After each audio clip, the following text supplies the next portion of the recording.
Stronger Together, c'est le thème de la conférence débat organisée le 3 novembre 2016 au restaurant La Chaumière à Douala, une initiative du mouvement Yes We Join portée par des jeunes dynamiques qui militent pour un monde centré autour de la femme avec laquelle la démocratie se construit et se consolide. Ce mouvement souhaite dans son élan porter la candidate démocrate américaine Hillary Clinton à la Maison-Blanche le 8 novembre 2016 à l'occasion de la présidentielle américaine. Vous avez des Américains qui habitent ici, qui sont nos amis.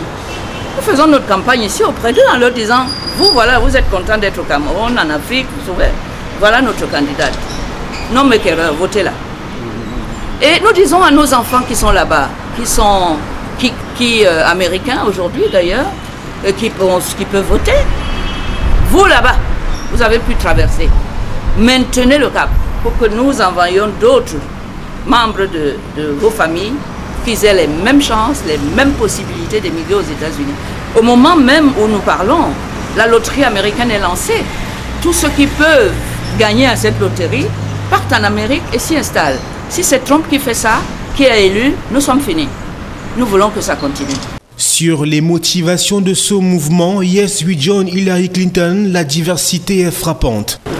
C'est qu'on ne peut pas nier aujourd'hui la relation qui existe entre l'Afrique et le reste du monde, et particulièrement entre le Cameroun et les États-Unis.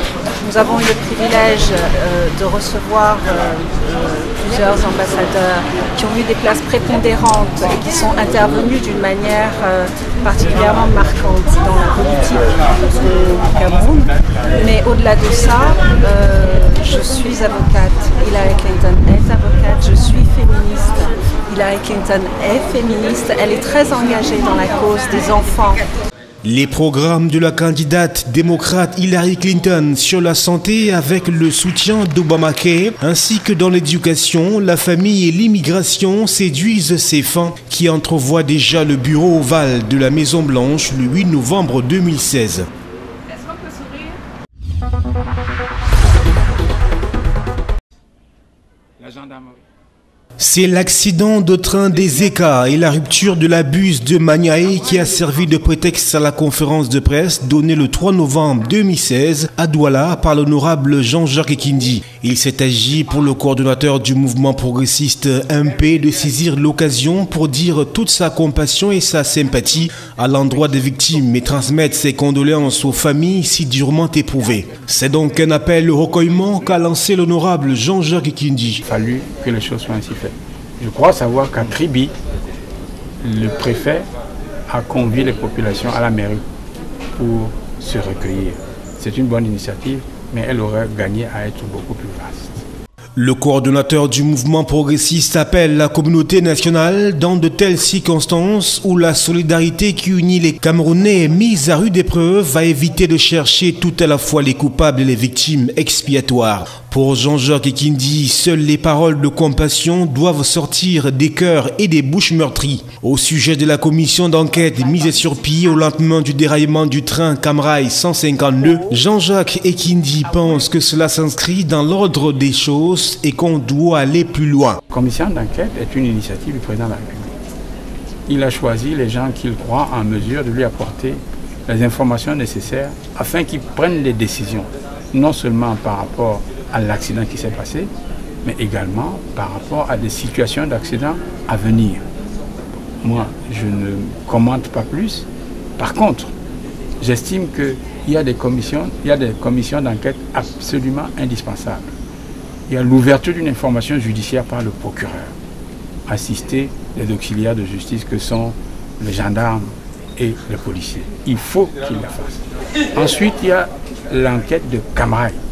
Camrail doit donner aux Camerounais des explications sur ce qui s'est passé, pourquoi ça s'est passé et quelles en sont les responsabilités. Et puis enfin, il faut impérativement que le Cameroun commette des experts en matière d'accidents ferroviaires.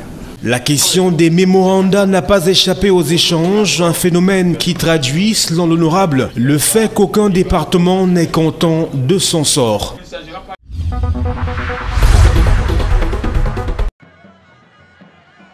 La région de l'extrême nord dispose d'énormes potentialités agricoles avec la disponibilité des vastes terres cultivables et des périmètres rizicoles.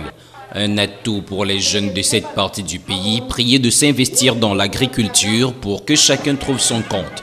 Henri Eyebe a ici, à une fois de plus, présenté aux jeunes la palette de projets publics mis en place par le gouvernement pour encourager le développement d'activités agropastorales au Cameroun.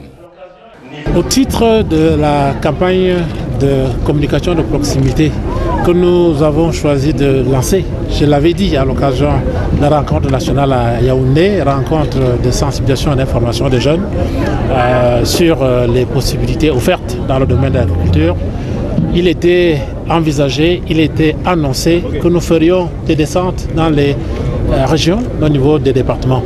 Après Yaoundé, nous sommes dans le septentrion.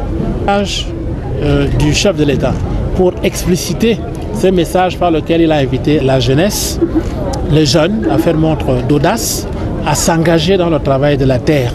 Nous sommes venus expliciter par un temps fort ce que représentent les possibilités offertes, informations qui sont offertes. C'est une délégation conduite par le MINADER, mais c'est une démarche gouvernementale. Le gouvernement vous y accompagnera. Cette opération de charme du gouvernement en direction des jeunes de la région de l'extrême nord vise, s'il en était encore besoin, de promouvoir les activités génératrices de revenus afin de sortir la jeunesse de l'extrême nord de la pauvreté. Cette campagne de proximité a vu la participation des ministères partenaires tels que le ministère de la Jeunesse et de l'Éducation civique, représenté par son chef de département ministériel, Mounouna Foutsou, et le ministère des Enseignements secondaires représenté par son secrétaire d'État Boniface Bayola.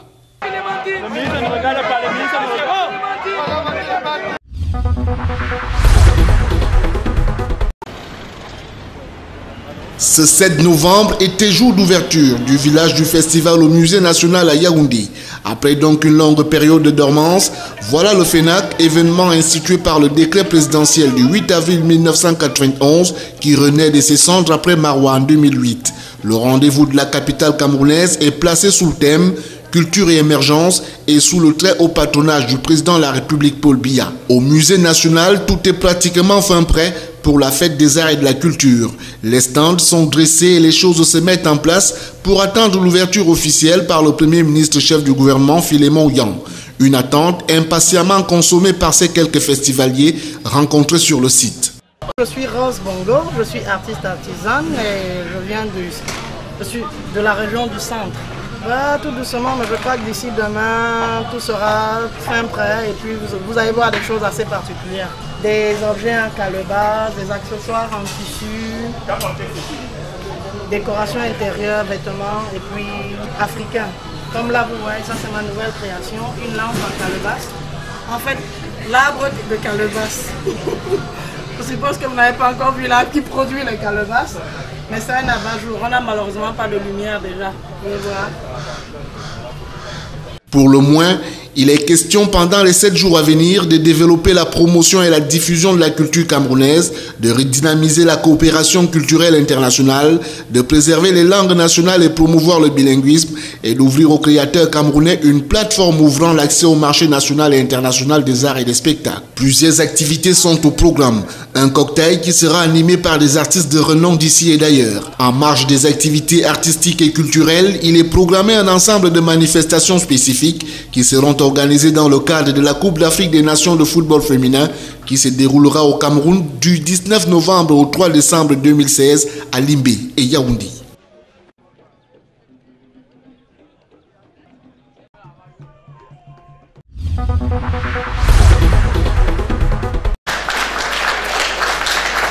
Bonne fête, Monsieur le Président de la République. La phrase était sur toutes les lèvres le 6 novembre dernier, jour d'anniversaire de la session à la magistrature suprême de son Excellence Monsieur Paul Biya. C'est donc pour magnifier les 34 ans au pouvoir du chef de l'État, par ailleurs président national du parti du Flambeau Ardent, que les militants au JRDPC, au FDPC et RDPC du département du Vouri se sont mobilisés.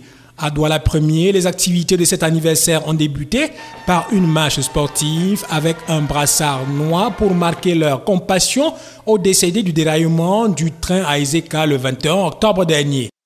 Nous commémorons non seulement le 34e anniversaire de l'accession à la magistrature suprême du président national du RDPC, mais également président de la République et chef de l'État. Et nous avons pensé que cette marche sportive que nous avions faite ce matin, à travers les artères de Douala 1er, nous avons voulu commémorer également la mémoire des victimes des ECA, mais également avoir une pensée pieuse à tous les blessés et espérer leur prompt rétablissement. Une marche sportive qui répond également à l'appel du secrétaire général du RDPC, invitant les militants à se mettre tous derrière le président de la République afin de soutenir le mouvement sportif camerounais. L'après-midi a donné lieu à la réflexion et à la formation avec un match des incollables remporté par l'équipe du Grand Aqua. Une instruction de notre président national, il est bon que de temps en temps, que les militants de notre parti se forment davantage sur des questions d'ordre culturel, sur les questions qui découlent de l'application du livre jaune, dont vous savez que c'est la Bible de notre parti. Et ceci démontre, s'il en était encore besoin, que, eh bien, à Douala 1er, on ne danse pas seulement, mais on pense également. Tout à côté à Douala 2e, c'est le stade d'Agobert Fampou qui a accueilli la grande messe de cette commémoration avec entre autres discours une prière œcuménique adressée à l'endroit des morts et blessés de l'accident ferroviaire d'Ezeka, de part et d'autre, et ce après avoir écouté le message délivré par le chef de la délégation départementale du comité central pour le Vouri. Une motion de soutien a été adressée à son Excellence M. Paul Biya, président national du RDPC.